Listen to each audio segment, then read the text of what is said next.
All right, 5-4, number 16, a little bit longer, a little bit harder, I think. I'm going to leave this one with its own little video by itself. This is going to take a calculator too, I think.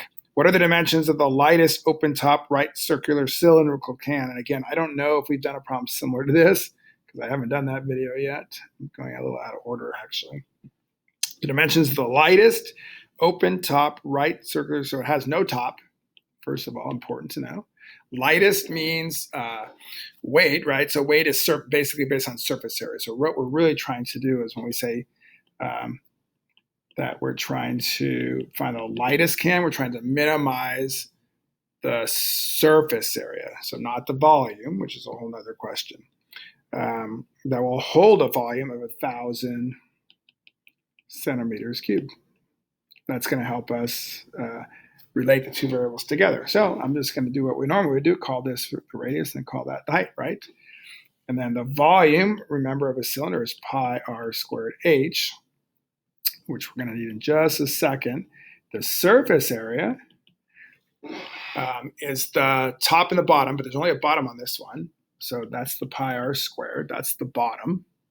And then we have that what's called the lateral surface area, which is the going around, which is just, if you open that up and you think about it, it's just actually a rectangle. Okay. You see that? It's a rectangle. So the height of that rectangle is h. Okay. And then the width of that rectangle is 2r. So we're going to go 2r for the sorry, not 2r. We're trying again. It's the circumference of that circle, which is 2 pi r, right? So when we take the thing and open it up like that, that becomes the circumference of the circle. So 2 pi r times the height, which is the h. So that's what we're trying to maximize. A little uglier derivative than other problems we've done for sure. And we also have this little relationship here, which is going to relate h and r, because notice my equation for surface area has both of them there. So I need to remove one of them. So we probably want to solve this for h. I think it'll be simpler. And the reason is because then I want to have a square root, right? If you solve that for r, you're going to get a square root, and it's going to get a little uglier. So I'm going to go h equals 1,000 over pi r squared. So I'm going to I'll come down here and just restart it again. So the surface area now becomes pi r squared plus 2 pi r times h, which is 1,000 over pi r squared. So there's my there's the formula. So that all worked. No calculus there, just a lot of algebra, really.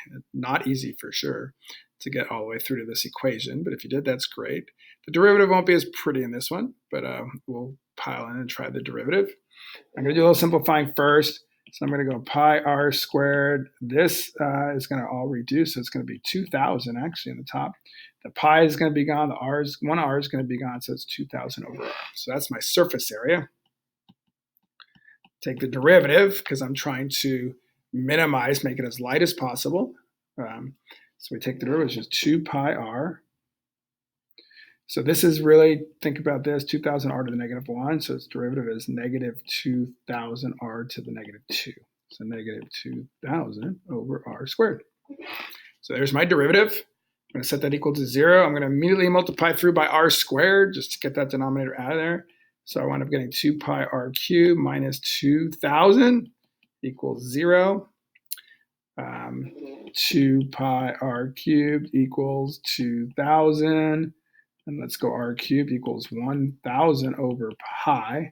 So r is the cube root of 1,000 over pi, which is just some number. At this point, I would just start plugging and chugging.